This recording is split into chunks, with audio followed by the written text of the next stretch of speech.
Welcome back to the channel, Jim. Oh, it's good to be back. Well, guess what, Jim? I've been thinking. Oh, my goodness. I've been thinking that I want to go on a trip to Bora Bora in the South Pacific. Woo, that's always been a dream of mine. Yeah, it's a long way from Florida, and it's Long going way. to require a lot of planning. So I was wondering, I was sitting here with my trusty iPad and I had my Copilot open, and I was thinking, couldn't I just use AI for trip planning? I mean, why not, right? Well, I don't know much about it, but it does great things. I know that.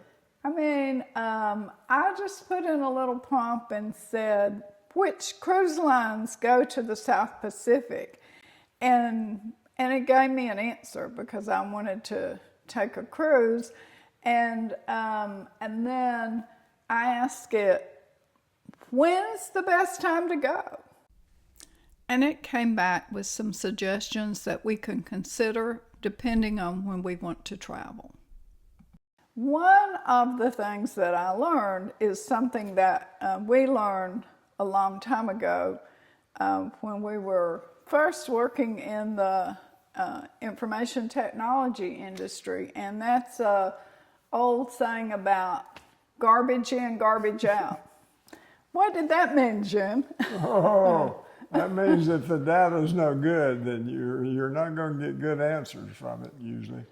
Well, things haven't changed much with AI. So if I just write a prompt and say to my wonderful Copilot that I just want to go to the South Pacific, it's going to give me all kinds of stuff, but it's probably not going to be that useful. So really, I think that I need to be really specific about how many people are going and when I want to go and what's my budget like and what about the age range of the people who are going, you know, because you want to get something that's very specific and you want to get some good information out of this. So Makes sense.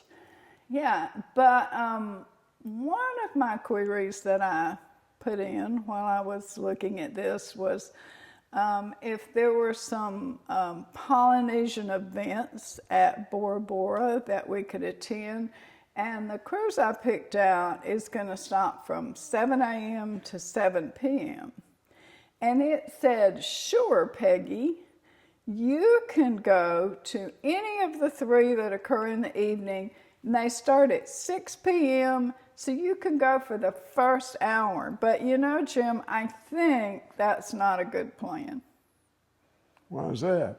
Well, if I go at 6 and the boat leaves the island at 7, Oh, I think we're going to be left on the dock. that's not a good plan.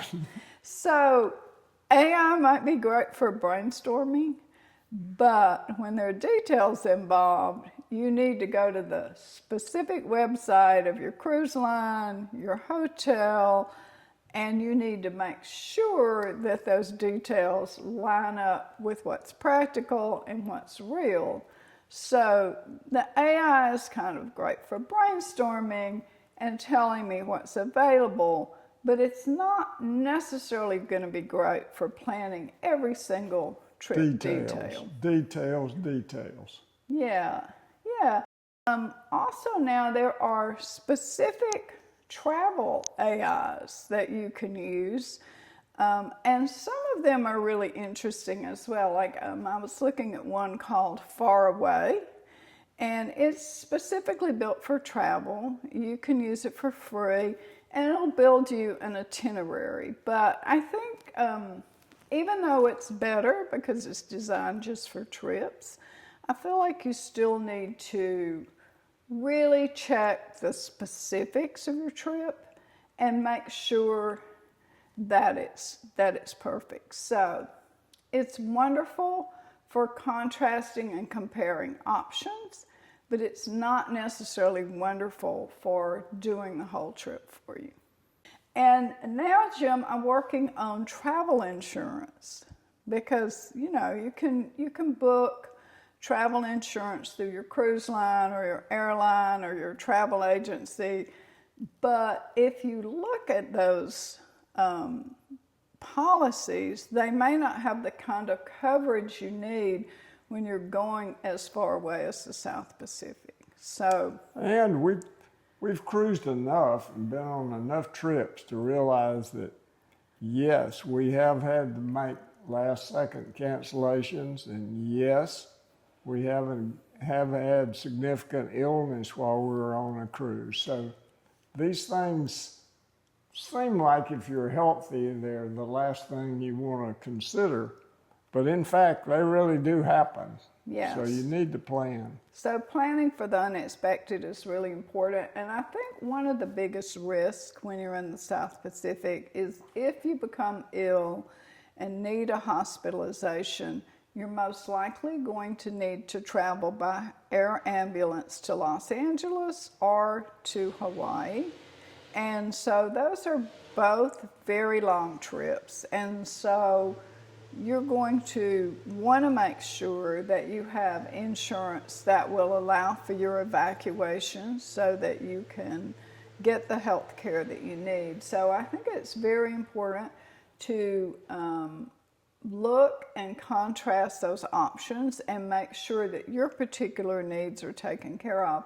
For example, you may have a credit card that provides for your trip cancellation and you feel like you're covered there, but you don't have medical insurance. So AI can help you compare and contrast some examples of insurance options, but again, you need to check your websites and you need to verify those details and make sure that your individual needs are covered. So just to summarize, using AI for trip planning, it can be brilliant or it can turn your trip into a hot mess. So to make sure your trip planning is brilliant, use it to brainstorm. And remember, specific prompts are so helpful, but protect your personal information when you're writing those prompts. AI can really help you with some great ideas for a suggested itinerary, and it's fantastic if you want to compare one option against the other to decide what you want to do. But remember, verify, verify, verify. Make sure that your itinerary matches with reality. AI does hallucinate, and so don't trust it without verifying against your actual itinerary. And yes, your cruise line, airline, or tour contractor may leave you behind, so don't be completely trusting of AI. It's a great tool for planning, but remember, it's up to you to do the verification and make sure you're using AI in the best possible way. Understood. Sounds like it's going to be a great cruise. I cannot wait to go to the South Pacific. I can't either. I have dreams of the South Pacific. So, join us next year when we bring you a review of our experience and all the adventures that we have. Looking forward to it.